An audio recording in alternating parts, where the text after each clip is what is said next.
Jadi kalau misalnya global power system mengatakan bahwa Indonesia kemampuannya sekitar 10% di dunia, bullshit, omong kosong, nggak ada seperti itu kemampuan militer kita. Bahwa eh, tentang NTS, non-traditional security threat itu, kalau sekarang kita katakanlah tahun-tahun belakangan ini baru bicarakan, negara lain seperti Singapura udah bicara tentang NTS itu 15 tahun yang lalu. Amerika apalagi sudah 20 lebih mereka bicara itu. Apakah kita akan terus ketinggalan untuk melihat perkembangan itu? Mari kita lihat. Bagaimana dengan cyber? Kita punya cyber banyak. Tapi kemampuannya seperti apa? Banyak juga dalam artian katakanlah teori-teori menyangkut tentang kemampuan cyber itu dimanfaatkan untuk memperkaya diri. Tidak untuk membuat katakanlah kemampuan institusinya jadi meningkat.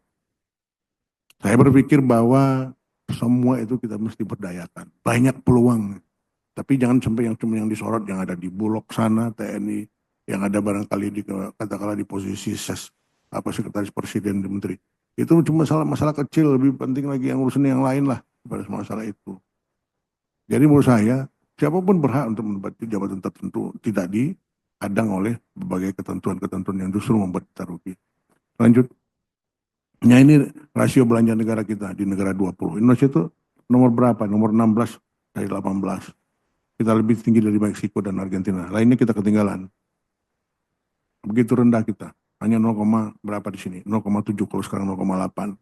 0,8 itu berapa? Hanya sekitar antara 130 sampai 140 triliun.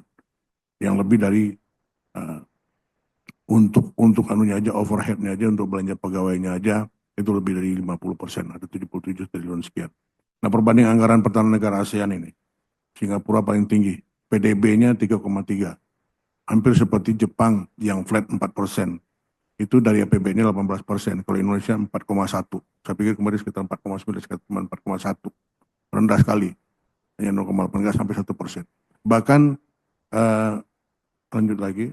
Nah ini modernisasi alat alutsista yang perlu dipercepat untuk penuhi target MF. Kalau kemarin pemerintah memesan yang namanya Rafale,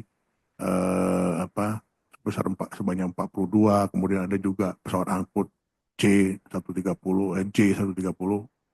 kakak adiknya Hercules, kemudian kapal selam segala macam. Bayangan aja, saya tidak berhak untuk bicara lebih jauh terkait dengan masalah kemampuan alutsista kita ini, tapi menyedihkan kalau sebuah kapal selam minimal torpedonya 8, kita nggak punya torpedo yang katakanlah untuk bekal pokoknya itu 8, kemudian untuk cadangannya 8, artinya satu kapal selam 16. Tinggal tanya Bapak Ibu, tinggal tanya ke Kasal sana. Punya nggak satu kapal selam kita 18 rudal torpedo itu? Nggak punya kita.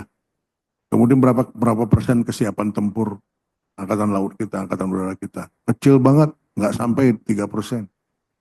Berkisar 1 sampai 2%. Jauh. Jadi kalau misalnya global power system mengatakan bahwa Indonesia kemampuannya sekitar 10% di dunia, bullshit, omong kosong. Nggak ada seperti itu kemampuan militer kita.